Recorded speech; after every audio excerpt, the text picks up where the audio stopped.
Sir, প্রথমে তো আপনাকে ধন্যবাদ জানাই যে আপনি আমাদের ডকুমেন্টারিতে অংশগ্রহণ করতে রাজি হয়েছেন। স্যার, যেমনটা আপনি জানেন, আমরা আমাদের ডকুমেন্টারির সাহায্যে সিরিয়াল কিলারদের সাইকোলজি মানে এদের মনোবিজ্ঞানকে ভালোভাবে জানার চেষ্টা করছি। স্যার, তাহলে আপনি এ ব্যাপারে কি বলবেন? দেখুন, সিরিয়াল কিলার একজন বিশেষ ধরনের অপরাধী, বিপজ্জনক অপরাধী। এমনি সাধারণ আসামিরা, ওদের কাছে কোনো মোটিভ থাকে, কোনো কারণ থাকে খুন করার জন্য, কিন্তু সিরিয়াল কিলার না, ওদের কাছে কোনো মোটিভ নেই, শুধু নিজেদের শখ পূরণ বা এন্টারটেইনমেন্টের জন্য খুন করে। ওরা প্রায় লোকেদের ওপরে বা পরিস্থিতিকে নিজের গ্রিপে রাখার চেষ্টা করে, আর তাছাড়া নিজেদের সিরিয়াল কিলিং ওষুধের ওপরেও অ্যাপ্লাই করে দেখে, তারপরে মানুষের ওপরে। আচ্ছা, এটা কখনো বলা যায় না যে ও কাকে বা কোন কোন লোককে নিজের শিকার তৈরি করবে। সে ছেলেও হতে পারে, মেয়েও হতে পারে, সে এজেড বা ইয়াংও হতে পারে। কিন্তু একটা ব্যাপার আছে যেটা ওদের প্যাটার্ন হয় কিলিং এর, সেটা 2-3-4টে খুনের রিপোর্ট দেখার পরেই সেটা বোঝা যায়, আর তখনই আমরা আস্তে আস্তে ওদের পিছু নিতে পারি, তার আগে নয়। অনেক ক্ষেত্রে তো এরা কয়েক মাস ধরে নিজের শিকারের ওপর নজর রাখে, আর যখনই সুযোগ পায় ঝাঁপিয়ে পড়ে আর মেরে ফেলে। এই কারেন্ট কি করে চলে গেল?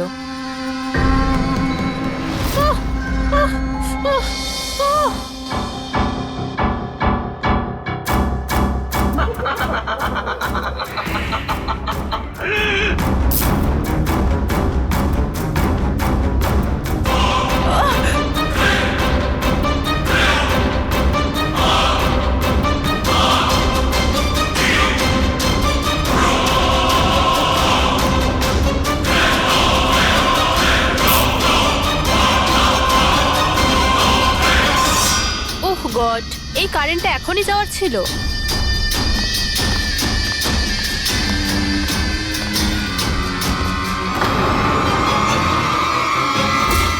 কে?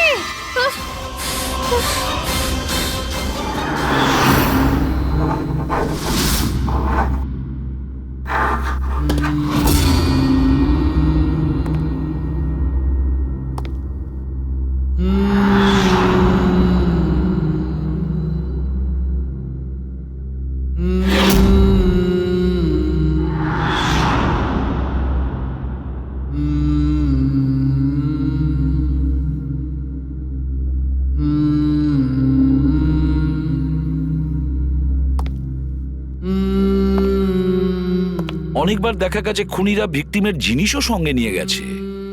ভিকটিমকে খুন করার পরে হয়তো নিজের জয়ের মেডেল ভেবে, যে কোনো জিনিসই হতে পারে। কোনো মহিলার ঝুমকো দুলও হতে পারে, বা আংটিও হতে পারে, আবার কোনো নখও হতে পারে, এমনকি ভিকটিমের চুলও হতে পারে, মাথার চুলও।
আমার চুল?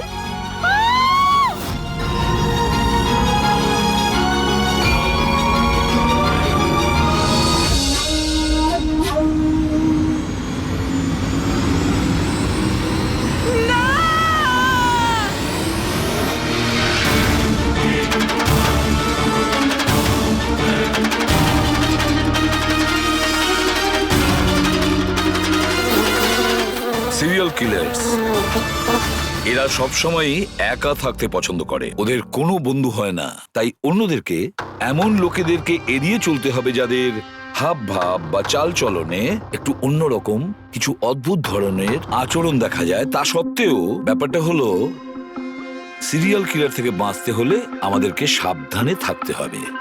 সত্যি সাবধানতার প্রয়োজন। Hello, ACP Pradyuman here. কোথায়? ঠিক আছে, আমরা এখনই পৌঁছচ্ছি। Okay, thank you. সরি, যেতেই হবে। No problem sir. স্যার কিন্তু থ্যাংক ইউ, আপনি আপনার মূল্যবান সময় আমাদের দিয়েছেন।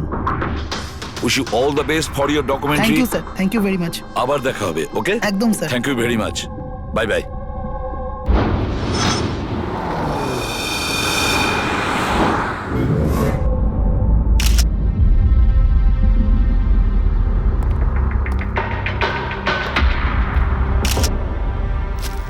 নিয়ে যাও। সালুকে দেখে কি মনে হচ্ছে?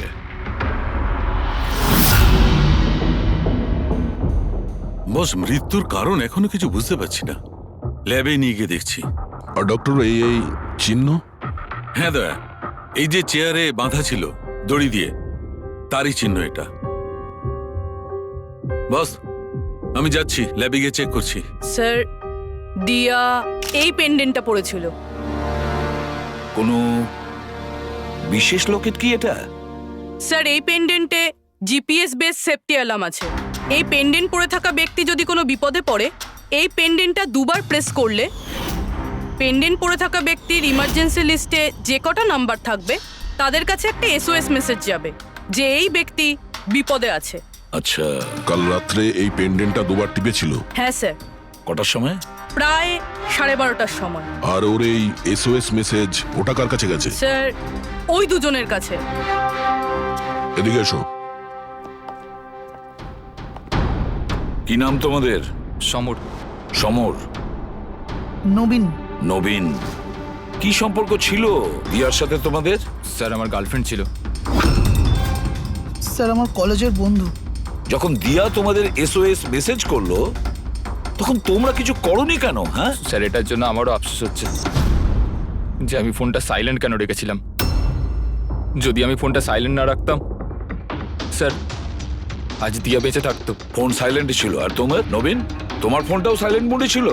না স্যার, স্যার আমি শুয়ে পড়েছিলাম আর আমি বুঝতেই পারিনি কখন আমার ফোনের ব্যাটারি ডেড হয়ে গেছিল। আশেপাশের ঘটনা থেকে আমি ওকে এই পেন্ডেন্টটা এনে দিয়েছিলাম, কিন্তু লাভ কি হলো যখন এটা কোনো কাজেই এলো না। ওই ঘটনার ব্যাপারে বলছো? ওই যে চুল কাটা গেছে ওই মেয়েদের? হ্যাঁ স্যার। হ্যাঁ স্যার, এরকম ঘটনা অনেক ঘটেছে এই চত্বরে। এই দিয়ার মতো অনেক মেয়েরই চুল কাটা হয়েছে, কিন্তু কাউকে হত্যা করা হয়নি। আর লোকে তো এটাও বলছিল যে কোনো আত্মা টাত্মার চক্কর আছে। কি বললে তুমি? ভূত, আত্মা? আমি বলছি না স্যার, লোকেরা বলছে। স্যার, এই এলাকার সব মেয়েরা বেশ আতঙ্কিত রয়েছে। সূর্য ডোবার আগেই নিজেদেরকে বাড়িতে বন্দি করে নেয়। কিছু মেয়েরা তো নিজেরাই নিজেদের চুল কেটে ফেলেছে, আর অনেকে সাধু আর জ্যোতিষীদের কাছে যাওয়া শুরু করেছে। তারা মনে করছে এই সাধুদের আশীর্বাদে এই সমস্ত অলৌকিক শক্তির হাত থেকে রক্ষা পাবে। এটা কোনো অশুভ শক্তির কাজই নয়, এটা কোনো মানুষই করেছে। মানুষই করেছে এটা। স্যার, হ্যাঁ ইন্সপেক্টর সুশীল এই কেসটারই তদন্ত করছেন। হ্যাঁ, সুশীল বাবু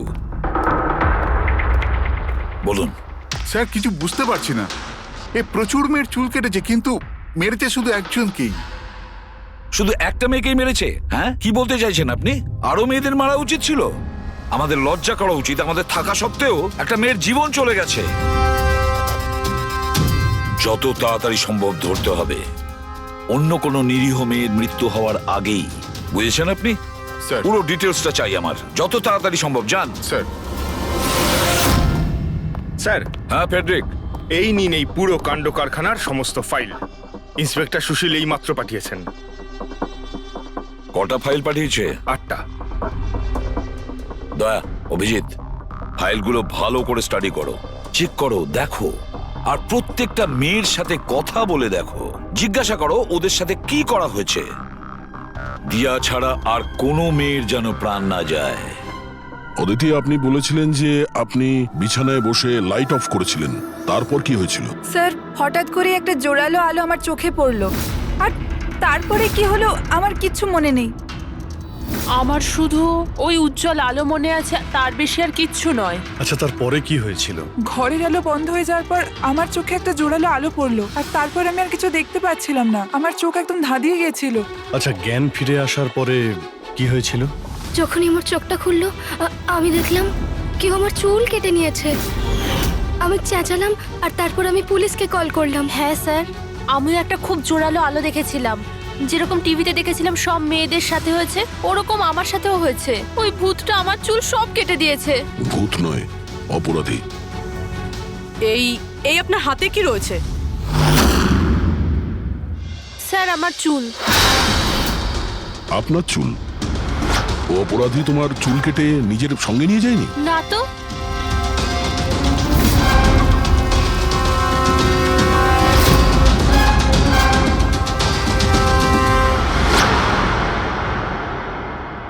অদ্ভুত একটা ব্যাপার, এই আসামি যে যে মেয়ের চুল কেটেছে সেই চুলগুলো নিজের সঙ্গে নিয়ে গেছে, কিন্তু এই 4টে মেয়ের চুল কেটে চুলগুলো বাড়িতেই ফেলে গেছে।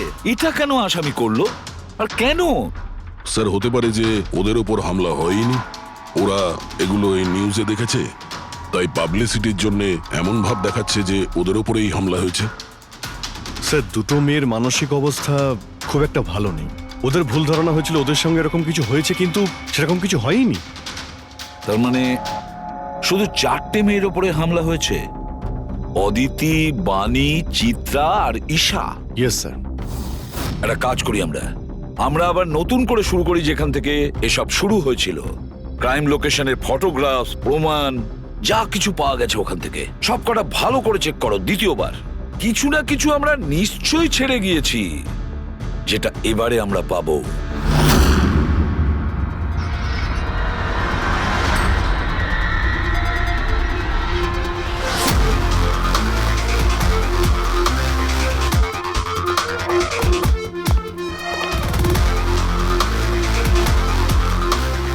অদিতি, বাণী,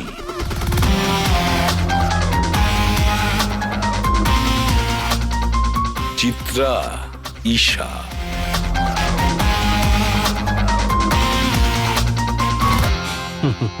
পেয়ে গেছি স্যার। হ্যাঁ স্যার, ঈশার বাড়িতে যে মোমবাতি ছিল তার মধ্যে এই ফিঙ্গারপ্রিন্টটা পেয়েছি।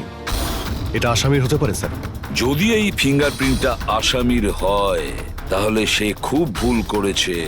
অভিজিৎ, আমাদের ক্রিমিনালের ডেটাবেসটা চেক করো, দেখো তো এ কোনো পুরনো পাপি কিনা।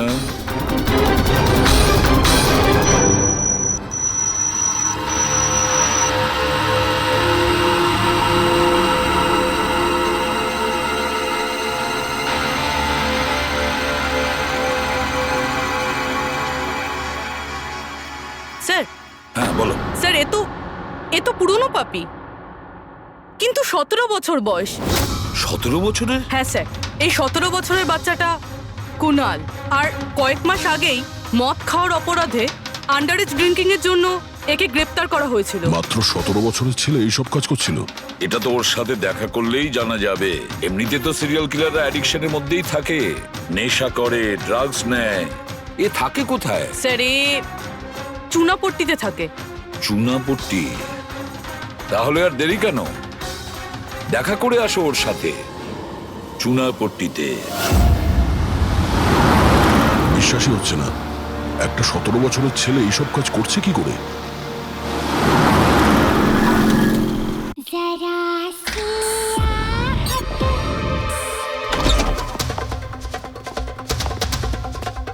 কুনাল। হ্যাঁ, আপনারা কে? সিআইডি। সিআইডি? তোমার লজ্জা করে না? পড়াশোনা করার বয়সে এইসব করছো? হ্যাঁ কি স্যার? কে এসেছে কুনাল? আরে স্যার, আপনারা? স্যার, তুমি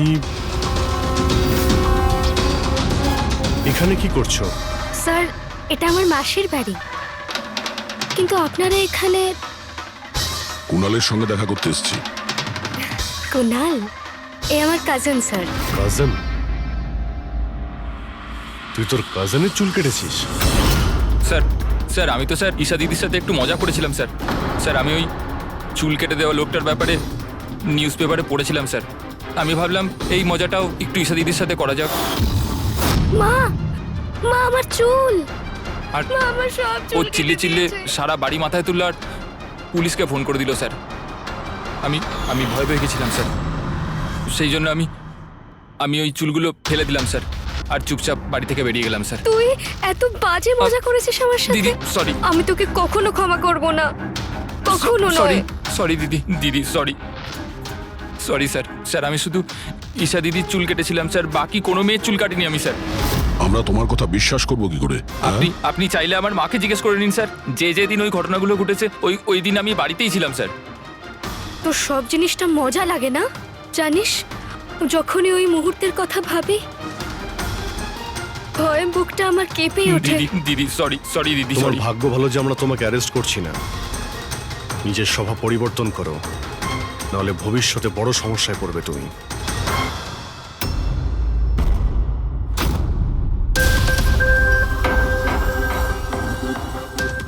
সমস্ত সিরিয়াল কিলার বা সিরিয়াল অ্যাটাকার নিজের ভিকটিমকে একটা প্যাটার্নে চুজ করে। হ্যাঁ ঠিকই বলেছো দয়া। হ্যাঁ এরকমই তো হয়। তোমার মনে আছে তো দয়া ওই কেসটা, যেখানে কিলার 40 থেকে 50 বছরের মাঝে বিজনেসম্যানকে চুজ করেছিল নিজের শিকার করার জন্য? হ্যাঁ স্যার, একটা কেসে স্যার সিরিয়াল কিলাররা তাদেরই টার্গেট করত যাদের কাছে লাল গাড়ি আছে। ঠিক ওই রকমই এই মেয়েগুলোর কেসেও একটা ফিক্সড প্যাটার্ন আছে। স্যার সব মেয়েদেরই বয়স প্রায় 20 থেকে 35-এর মধ্যে। আর এরা সবাই ইন্ডিপেন্ডেন্ট ছিল স্যার, চাকরি করতো আর বাড়িতে একলা থাকতো। সবচেয়ে ইম্পর্টেন্ট কথা, প্রত্যেকের চুল কিন্তু লম্বা ছিল। ছোট চুল আছে এরকম কোনো মেয়েরই চুল কাটা হয়নি। সেটাই তো মেন প্যাটার্ন, লম্বা চুলওয়ালা মেয়েদেরইও বেছে নিত। কিন্তু স্যার এর মধ্যেও কোনো বিশেষ পছন্দের ছিল না ওর। এই বানি আর দিয়া ওদের কোকড়ানো চুল ছিল, অদিতি আর চিত্রা ওদের চুল সোজা ছিল। এই যে সিরিয়াল কিলাররা হয় না স্যার, ওরা স্পেসিফিক হয় নিজের পছন্দের বিষয়ে। হ্যাঁ একটা ব্যাপার কমন, এই সব মেয়েদের পাশেও ক্যান্ডেল রেখে গেছে। হ্যাঁ এই নটটা দয়া, একটা ব্যাপার নোটিস করেছো তুমি? কি হয়েছে স্যার? এই নটস গুলো দেখো, অদিতি আর চিত্রাকে যেভাবে বেঁধেছিল চেয়ারের উপর, নটস গুলো দেখো।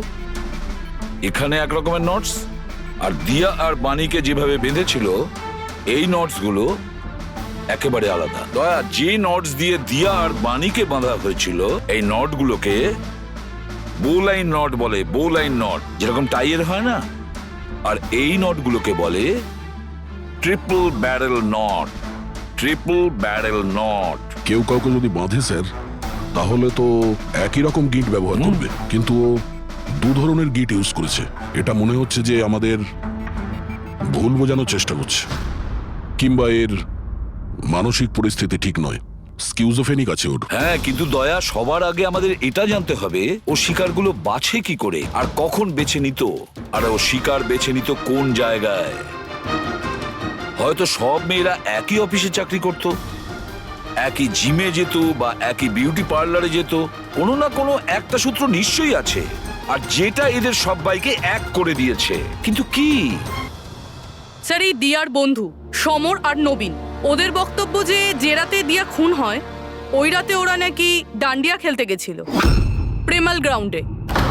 প্রেমাল গ্রাউন্ড? হ্যাঁ স্যার, চিত্রা ওখানেই গেছিল ডান্ডিয়া খেলতে, যেই রাতে ওর চুল কাটা হয়েছিল। অদিতি আর বাণী, খোঁজ নাও তো পঙ্কজ যে ওরা প্রেমাল গ্রাউন্ডে গিয়েছিল কিনা। হ্যাঁ বস, ওই মেয়েটির মৃত্যু গলা টেপার কারণে হয়েছে। গলা টিপে মারা হয়েছে? স্যার এই হলো তার রিপোর্ট। স্যার, হ্যাঁ স্যার আপনার সন্দেহ ঠিক ছিল স্যার। অদিতি আর বাণী সেই রাতেই ডান্ডিয়া খেলতে গেছিল যে রাতে ঘটনাটা ঘটেছিল। তার মানে হলো দয়া, আসামি প্রেমেল গ্রাউন্ডে যেত ডান্ডিয়া প্রোগ্রামে, আর কোনো লম্বা চুলওয়ালা মেয়েকে ও বেছে নিত নিজের শিকারের জন্য। ওখান থেকে বেরোনোর পর ওকে ফলো করে আর সুযোগ পেয়েই কাজ হাসিল করে নেয়। তাহলে তো একে ধরা কঠিন নয় দয়া। সেটা কি করে স্যার? ফেডরিক, ইঁদুরকে ধরার জন্য তাকে লোভ দেখানো হয়, তারপরে ওকে ট্র্যাপে ধরে পেলে আর ব্যাস ঠিক ওই রকমই শিকার ঠিক ঘুরে ফিরে আসবে প্রেমল গ্রাউন্ডে ডান্ডিয়া প্রোগ্রামে, আর আমরা তার অপেক্ষা করব।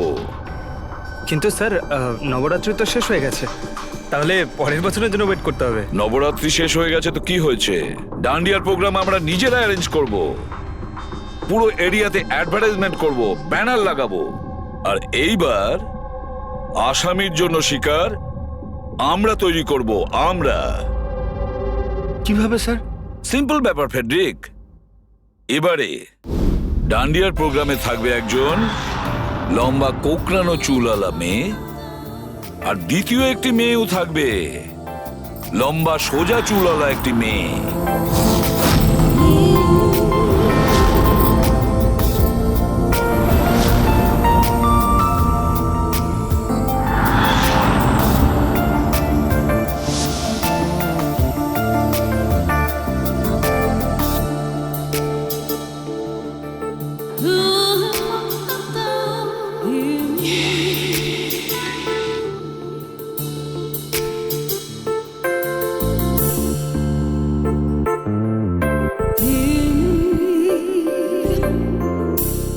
এখন এই নকল চুলের এক্সটেনশন আসল বলে মনে হচ্ছে।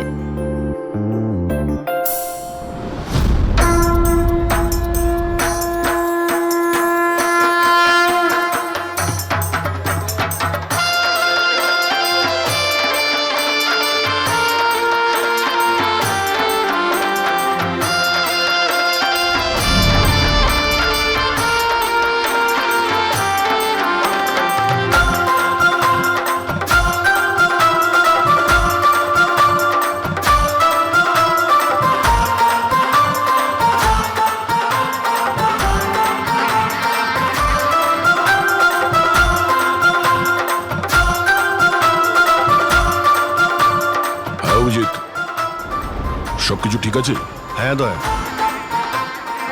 ওকে ফাইন।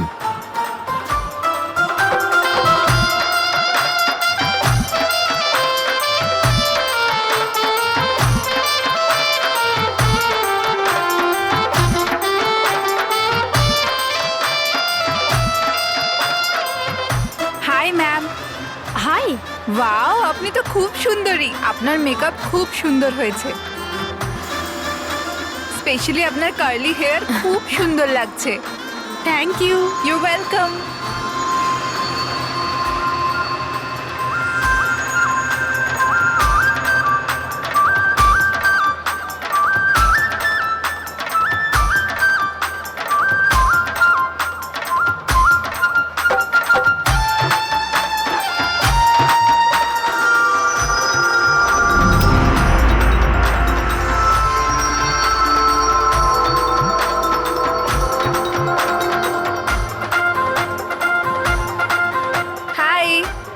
হাই। আপনার ড্রেসটা খুব সুন্দর। Thank you. তোমার ড্রেসটাও খুব সুন্দর। Oh thank you. তবে আপনার চুলটা খুব সুন্দর। স্ট্রেট করিয়েছেন নাকি ন্যাচারালি এরকম? প্রকৃতির দান এটা। ও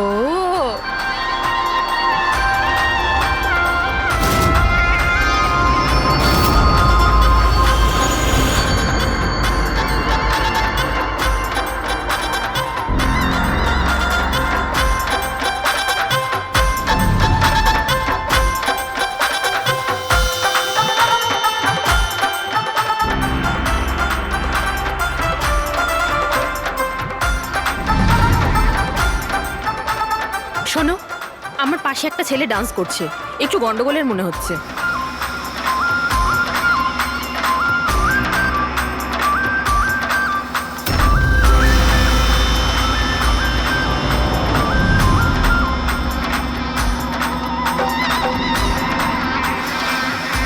হ্যাঁ সারিকা, কোথায় ও? আমার পাশেই ছিল। এখানে ছিল, তাহলে গেল কোথায়?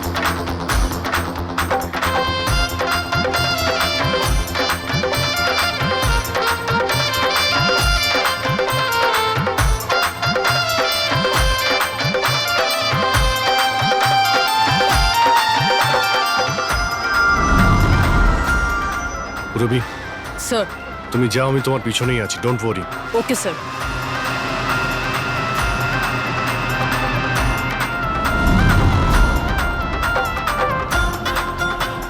হ্যাঁ অভিজিৎ, আমি পুরবীর পিছনে যাচ্ছি, তুমি সারিকার পিছনে থেকো।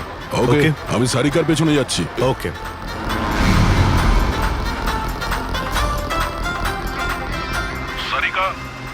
হ্যাঁ আমি তোমার পেছনে যাচ্ছি, তুমি নিশ্চিন্তে যাও। ওকে।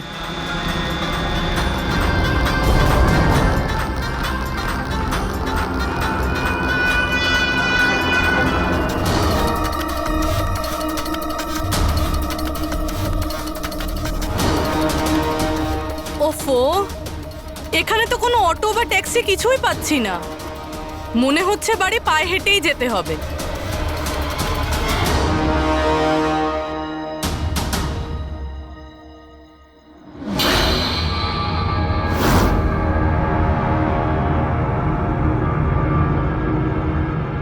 স্যার, কেউ পিছু নিয়েছে নাকি? না, এখনো পর্যন্ত কাউকে দেখতে পেলাম না। তুমি এগিয়ে যাও, যদি কেউ তোমায় ফলো করে।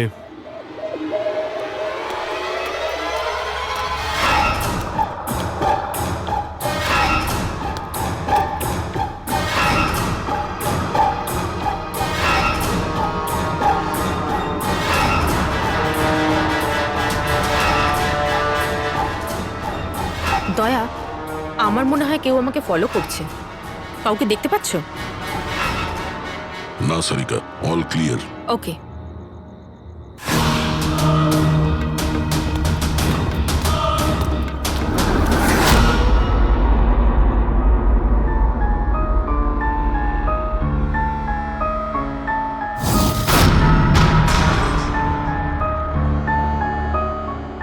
স্যার, সব ঠিক আছে? স্যার হয়তো আজকে অ্যাটাকার ডান্ডিয়া খেলতে আসেইনি, নয়তো স্যার অন্য মেয়ের পিছনে গিয়েছে।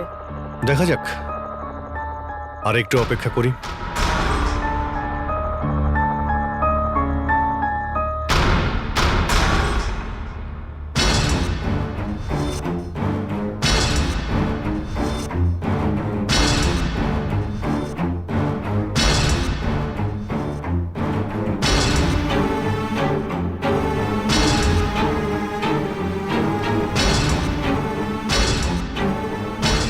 সারিকা, সব ঠিক আছে? সারিকা, কি হলো? মনে হচ্ছে সারিকার উপর অ্যাটাক হয়েছে। সারিকার উপরে অ্যাটাক হয়েছে পুরবী, আমি ওখানে যাচ্ছি। স্যার, আমিও আসছি।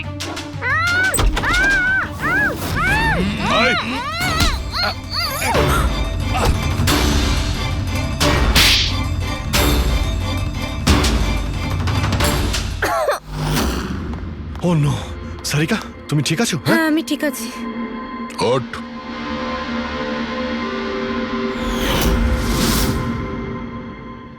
আরে, এ তো ওই ছেলেটা যে ওখানে ছিল।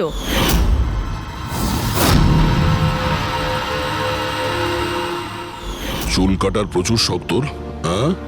তোর জন্য সেলুন খোলাচ্ছি আমরা। বল, দিয়াকে কেন মেরেছিস? না না স্যার, আমি কাউকে মারিনি। কথা বলছিস? না স্যার, আমি কাউকে মারিনি স্যার, সত্যি বলছি। মেয়েদের চুল কাটিস? হ্যাঁ, দেখি কি এসব। সাইনোফোলিমাস?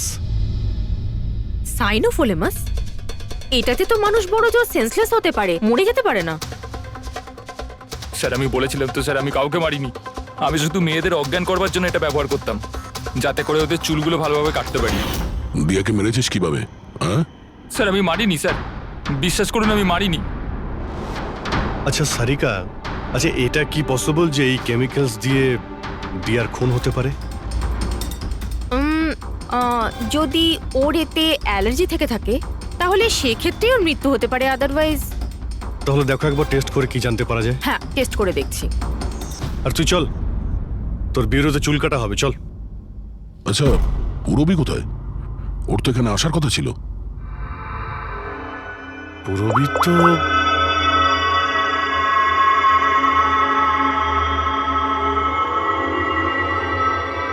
ও তো ফোন তুলছে না। পুরবী ল্যান্ডলাইনে ট্রাই করো।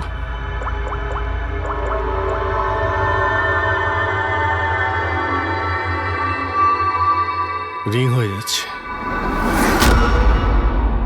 পুরবী,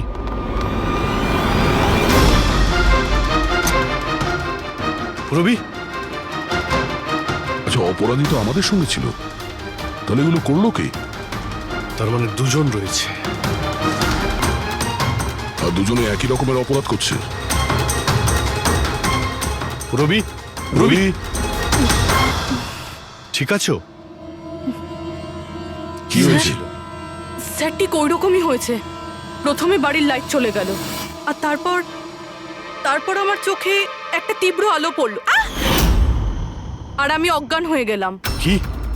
কিন্তু স্যার এই সব কিছু কিন্তু একটা মেয়ে করছিল। মহিলা? ওখানে ছেলে আর এখানে মেয়ে, ব্যাপারটা কি? কোনো ব্যাপার না, চুল তো কেটে নিয়েছে, এবার এই কাটা চুল দিয়েই ওকে আমরা খুঁজে বের করব।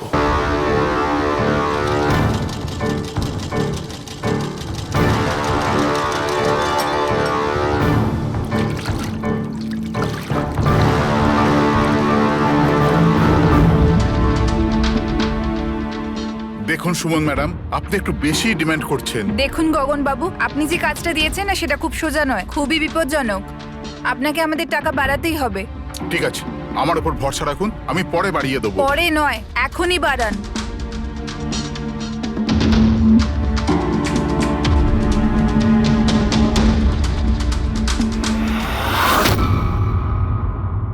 এটা কি গগন স্যার?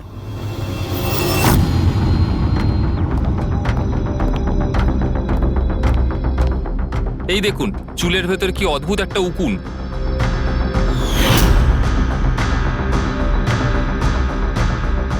আগে কখনো এরকম উকুন দেখিনি। আর দেখবেও না, কারণ এই উকুনগুলো সিআইডির হয়ে কাজ করে, আর এর নাম হলো মাইক্রোস্কোপিক ট্র্যাকিং ডিভাইস। আর এই জন্যই আমি তোমাকে আমার চুল কাটতে দিয়েছি, যাতে এটার সাহায্যে এখানে পৌঁছতে পারি আর জানতে পারি আসলে ব্যাপারটা কি।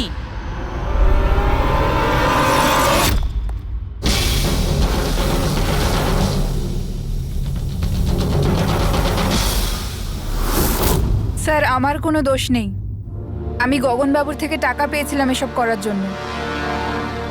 গগনবাবু টাকা দেবে, আর যদি বলে কুঁয়োতে লাভ দিতে তো তুমি দিয়ে দেবে?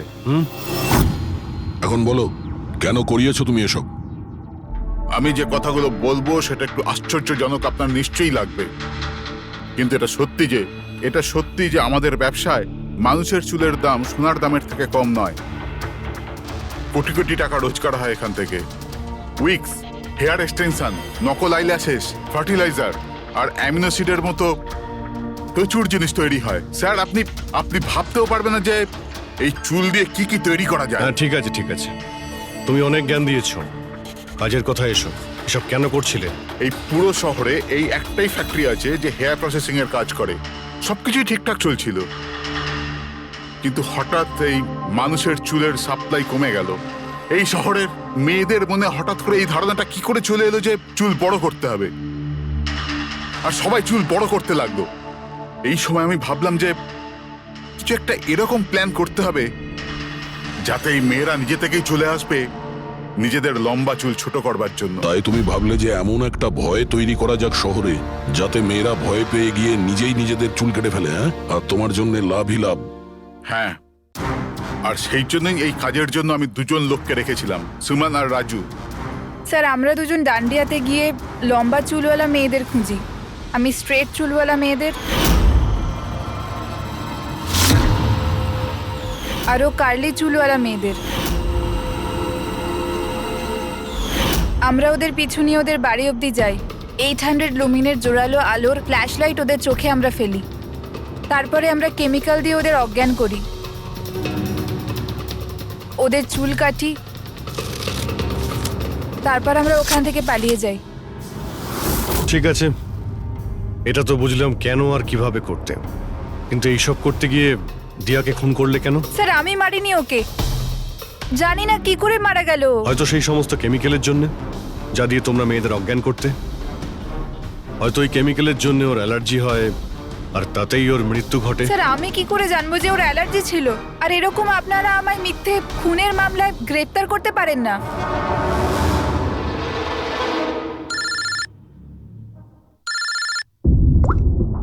হ্যাঁ ডক্টর সালুকে। অভিজিৎ, আমি ওই মেয়েটার বডিটা টেস্ট করেছিলাম। ভাই, ওর তো জেলোফলেমাস নামের কেমিক্যালের কোনো অ্যালার্জি নেই। ওই যে দিয়ার মৃত্যু হয়েছে গলা টেপার কারণে। আরো একটা কথা, আমি ওর ফুসফুসের মধ্যে একটা ফাইবারের টুকরো পেয়েছি, কোনো কাপড়ের ফাইবার। তার মানে এটা পরিষ্কার যে কেউ কোনো কাপড় দিয়ে অথবা কোনো বালিশ দিয়ে ওর মুখটা চেপে ধরেছিল, সেই কারণে ওর নিঃশ্বাস বন্ধ হয়ে গেছে আর মারা গেছে। তার মানে দিয়ার চুল কাটার পরে আর আমাদের পৌঁছানোর আগে অন্য কেউ নিশ্চয়ই ছিল দিয়াদের বাড়িতে, যে দিয়ার মুখটা বালিশ দিয়ে চেপে ধরেছিল আর দিয়া মারা যায়। মানে খুনির এই চুল কাটার সঙ্গে কোনো সম্পর্কই নেই? হ্যাঁ পঙ্কজ, এই খুনি অন্য কেউ, অন্য কেউ। খুনি ওদের দুজনের মধ্যেই কেউ একজন, ওদের দুজনের মধ্যে যাদের দিয়া SOS মেসেজ পাঠিয়েছিল। সমর, তোমার মোবাইল ফোনটা সাইলেন্ট মুডে ছিল, এই জন্য দিয়ার পাঠানো SOS মেসেজ তুমি দেখতে পাওনি। হ্যাঁ স্যার। আর নবীন, তোমার ফোনের ব্যাটারি চলে গেছিল, তাই তো? Right sir. মিথ্যে। স্যার আমরা মিথ্যে কথা কেন বলবো স্যার? তাহলে কি মোবাইল কোম্পানি মিথ্যে কথা বলছে? হ্যাঁ, এটা ওদেরই রিপোর্ট। এই রেকর্ড অনুযায়ী পরিষ্কার বোঝা যাচ্ছে যে তোমরা দুজন তোমাদের বাড়িতে ছিলে না। স্যার আমি আমার বাড়িতেই ছিলাম স্যার। আবার মিথ্যে, মিথ্যে বলছো তুমি। তুমি রাধিকার বাড়িতে ছিলে, রাধিকার বাড়িতে। রাধিকা? স্যার আমি কোনো রাধিকাকে চিনি সেই না। রাধিকা তোমার দ্বিতীয় গার্লফ্রেন্ড, যার জন্য তুমি দিয়ার সঙ্গে ব্রেকআপ করতে চাইছিলে। ওহো, আমরা কি করে জানতে পারলাম? সেটা আসলে এই ডায়েরির জন্য, দিয়ার পার্সোনাল ডায়েরি। চিনতে পারলে? এর মধ্যে ওর সব কথা লেখা রয়েছে। তোমায় খুব ভালোবাসতো, তাই না? অতটাই ভালোবাসতো যতটা নবীন ভালোবাসতো দিয়াকে। কি? নবীন, তুই দিয়াকে ভালোবাসতিস? হ্যাঁ, এত ভালোবাসতো যে সবসময় দিয়ার সিকিউরিটির কথা চিন্তা করতো, আর সেই কারণেই ও ওকে এই পেন্ডে টেনে দিয়েছিল। আর SOS মেসেজ পাওয়ার পরে ও খুব তাড়াতাড়ি ওর বাড়িতে পৌঁছেছিল। তো নবীন সেই রাতে কি হয়েছিল সেটা তুমি বলবে নাকি আমরা বলবো? স্যার ওই রাতে দিয়া দিয়া দিয়া দিয়া ওঠো, দিয়া জল, দিয়া দিয়া দিয়া ওঠো, দিয়া দিয়া তুমি ঠিক আছো? দিয়া, এসব কে করেছে? তোমাকে কে বেঁধেছে? সমর কোথায়? কি বললে তুমি? সমর কোথায়? আমি আমার সব কাজ ছেড়ে তোমার কাছে ছুটে চলে এলাম, আর তুমি এখন বলছো সমর কোথায়? SOS মেসেজ তো ও পেয়েছে, তাহলে ও সাহায্য করতে কেন এলো না যখন তোমার ওকে সব থেকে বেশি প্রয়োজন? দিয়া শোনো, যদি এই দুনিয়ার সব থেকে বেশি কেউ তোমায় ভালোবাসে, তবে শুধু সেটা আমি, আর কেউ নয়, সমরও নয়। নবীন, আমি তোমার ভাবনাকে সম্মান করি, কিন্তু আমি তোমাকে ভালোবাসি না। প্লিজ এইসব ছাড়ো, আর প্রথমে আমাকে খোলো আর পুলিশকে ডাকো। মনে হচ্ছে কেউ আমার চুল কেটে দিয়েছে। কেটে যাওয়া চুল তো আর ফেরত পাবে না, কিন্তু ভেঙে যাওয়া হৃদয় দ্বিতীয়বার আর জুটতে পারে না। নবীন, নবীন কোথায় যাচ্ছো? নবীন, কি করছো নবীন? নবীন, নবীন! যদি আমি দিয়াকে এত না ভালোবাসতাম, তাহলে আমি হয়তো ওর প্রাণও নিতাম না। ভালোবাসা, যাকে তুমি ভালোবাসা বলছো সেটা ভালোবাসা নয়, স্বার্থপরতা। যদি তুমি দিয়াকে সত্যিই ভালোবাসতে, তাহলে ওর খুশিটাকেই তুমি নিজের খুশি মনে করে নিতে, কিন্তু না, তুমি শুধুমাত্র ওকে পেতে চেয়েছিলে, ব্যাস। নিজের ভালোবাসা বাঁচাতে সবাই নিজের প্রাণ পর্যন্ত দিয়ে দেয়।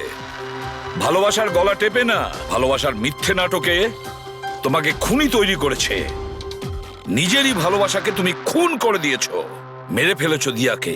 তোমার হয়তো ফাঁসিই হবে।